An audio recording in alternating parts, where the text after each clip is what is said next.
So, yes, so I invite you to stand up if you'd like, and we'll do a little bit of an embodiment practice. And you could also do it sitting down, but we're gonna actually move our bodies a little bit. And I got this from my Tai Chi practice, and we'll just do like breaths. So invite you to breathe in. And as you breathe in, reach up to the sky. And as you exhale, invite you to bring your hands down parallel to the ground. Do it slowly with your exhale. Inhale. And exhale. Inhale. And exhale. Inhale. And exhale.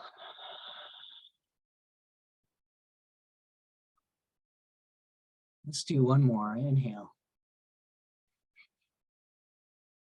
And exhale. I'm going to invite you to close your eyes if you'd like, and to do an internal body scan, and direct your attention to any parts of your body that might have tension, or gosh, it could even be pleasure. But like right now, I've got a little injury going on in around my hip, so that's talking to me. And I'm noticing that my shoulders are a little bit tight. That's usually where my tension lives. So as you do your body scan, just have a little conversation with the different body parts that are speaking to you right now. Yeah, like as I listen to my shoulders,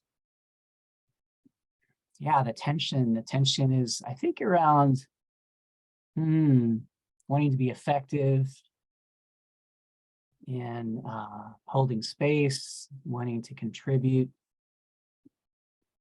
Contribution is up for me. I think there's also something around creating space for safety, so contributing to safety and self-connection. So that tension is speaking to me. So I invite you to consider what's happening in your body, and what it might be saying to you.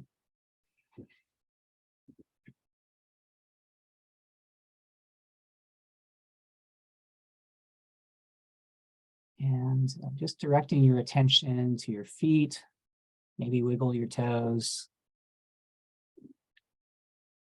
And also focus on your legs, say hello to your legs.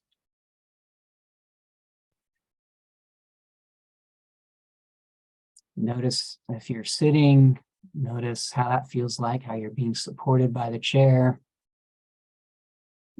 If you're standing, how the ground, how the earth is supporting you right now. Bring your attention up your back, towards your chest. Say hello to your shoulders too. Maybe you carry tension there as well. I noticed a little tension in my neck. And I invite you to focus on your breathing. Just notice that right now in this moment, your lungs are bringing in what it needs from the air, from the environment, from the atmosphere, and releasing what it needs to let go of. What a beautiful metaphor for life. Breathing in the sky, breathing out what you don't need. I invite you to just focus on your breath for a few breaths, and then we'll come back to the group.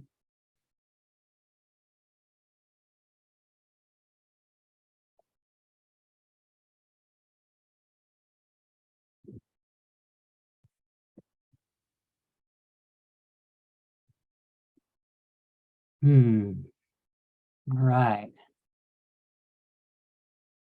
So welcome back. Slowly open your eyes if they were closed. And again, invite you to turn on your cameras if you're here. It gives a little bit more connection. And we'll start a little bit more of the PowerPoint presentation. So what is this nonviolent communication, also called NVC? NVC for me is a consciousness, a way of life, something that I choose, something that I practice. And it's a way of focusing our attention to create the quality of connection that allows compassionate giving and receiving. It was started by Marshall Rosenberg, who started the Center for Nonviolent Communication. If you haven't been there, it's a great resource. You can click on this link to get to it. And I discovered this NVC, A Tree of Life, created by Anbel Kashtan, NVC trainer out of Bay Area. And she's no longer with us, but I love this beautiful picture of a tree, which shows the different elements, the modalities of nonviolent communication, starting with self-empathy, self-connection, which is kind of a little bit of what we did as a group. So opening our heart to what's alive in me, and also opening up our heart to what's alive in you. The cool thing about self-empathy is that as we tune into our own experience, that this natural curiosity and compassion shows up towards others. And notice that the roots are below the earth line.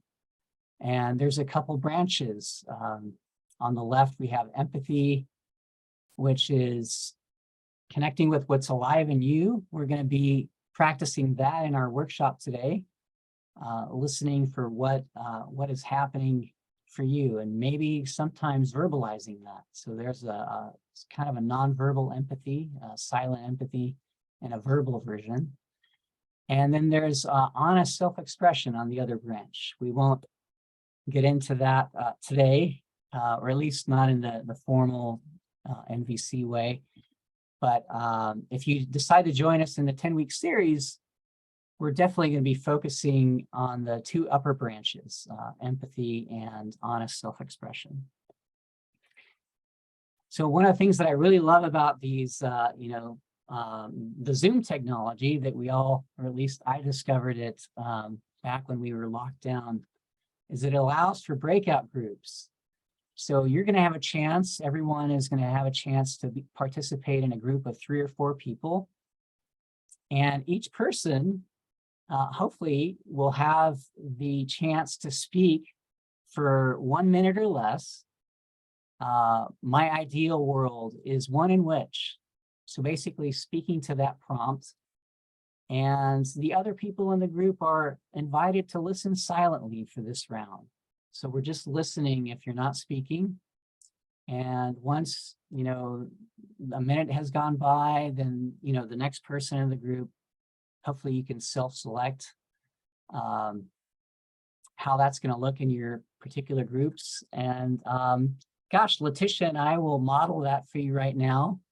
Let me spotlight myself and Letitia. And gosh, Letitia, I've been talking a lot. I'd love to hear your voice first if you're up for it. So would you be up for giving us kind of a 30-second version of your ideal world? My Sure. ideal, yeah. My ideal world would be one in which every person knows that at no time are they ever alone, that we're all connected, and that resource and love and connection is always available. Thank you, Letitia. Mm-hmm. And my ideal world is one in which we've woken up as a community to our own needs and the needs of the people around us, and that we're self-aware enough to look inside to the beauty that we have within ourselves, and that we have natural curiosity and compassion towards others, so that we can co-create this world of justice where everyone's needs matter. Because I happen to believe that we have enough resources in this world to care for everyone, to provide at least a basic standard of living, to meet our basic needs, so that we can all discover that beautiful gift that we have to offer the world. So that's my ideal world. So you're going to be invited to share with groups of 3 or 4 people in a breakout room. So Letitia and each person will have a minute, and you'll have about 5 to 6 minutes as a group to have everyone speak. So Letitia, would you be up for kicking off those groups? Sure, here we go. Opening the room.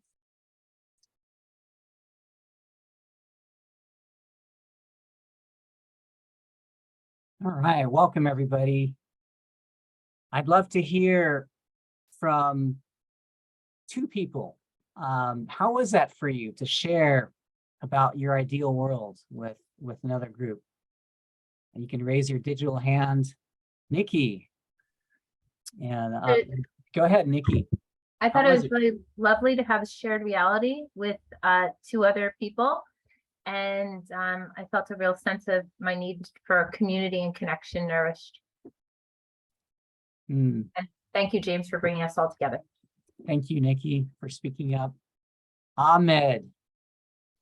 Hey, thanks for raising your hand. And how are you feeling having shared with someone else on your ideal world? Yeah, it was really nice to share what I want from the world, and everybody in the room almost have the same end, to have a common language where we understand each other, where we listen to the needs of each other. Each one has his own perspective, her own perspective, but in the end, we want to have a common language. My view to the world was to have from the school, when we are in the school, there are school for rich, there are school for poor, there are school for medium people, but to have this kind of like school conference where all the boys and girls go from all the type of schools, and we start to create a common language at this level, where the rich boys, the rich girls see the poor girls and see how do they speak, what are their needs, like this, so that we understand each other. Because in the end, after we graduate from college, we are going to be part of the same society. We will work in the same workplace. So we need to understand that from the early days, so that we have less social gap between everyone. Thank you, Ahmed, for sharing that. Yeah, so something around inviting everyone and to have their voices heard, and encouraging our children to learn this from an early age, so that by the time we make it to adulthood, it's more natural. Thank you, Ahmed, for sharing your vision. Yeah, I love that vision as well. I want that for my children and their children. All right, we are about to lock the room. Where our goal is to create a container for safety, for people to share, and for us to go deep. Letitia, do you want to share about how this works? If you happen to get disconnected, there is a back door for you to come back. Letitia, you want to speak to that? Sure. So if for whatever reason you get knocked off the Zoom, you can email me at delicianyc@gmail.com. It's right here on the slide, and I'll put it into the chat as well. And so I'll be monitoring my email. So if you happen, you'll just say, let me back in, and I'll see you in the waiting room, and I'll let you right back in. And that's it. All right, and that's it. So what we want to do to help to encourage a level of safety and trust is, just coming up with some agreements and intentions for our time together. First one is confidentiality. You can share your personal experience to the world, write books about it if you'd like. Certainly encourage people to come and check out my work. That would be great. But do not speak of anyone else's experiences. Definitely don't want any personally identifiable information about that. And so that's what I define as confidentiality. Share your experience. Do not share the experiences of others. Consent is super important. For me, one of them is, you know, we have this agreement that I am recording this for educational and marketing purposes, but the real consent is you get to choose how you participate in this group or not participate. You know, there's invitations for you to turn on your camera. And if you really don't want to, you don't have to, but it does provide for more connection. But you know, consent's important. And we actually talk about how to negotiate consent or having consent conversations in this series if you choose to continue. Our third agreement / intention is compassion. And the way that lives for me is that, hey, everyone's doing the best they know how to meet their needs. We're all human beings here. And the container that I'm creating is for learning and exploration. And so invitation is to have compassion for each other and especially for yourself. This is not about getting it right or for judging others. We're accepting people as they are, and we're doing the best we can to meet our needs. And then finally, you know, the whole foundation of nonviolent communication is it's centered around connection. And so that's the main intention of the practice. And so we're calling in these intentions to the group. And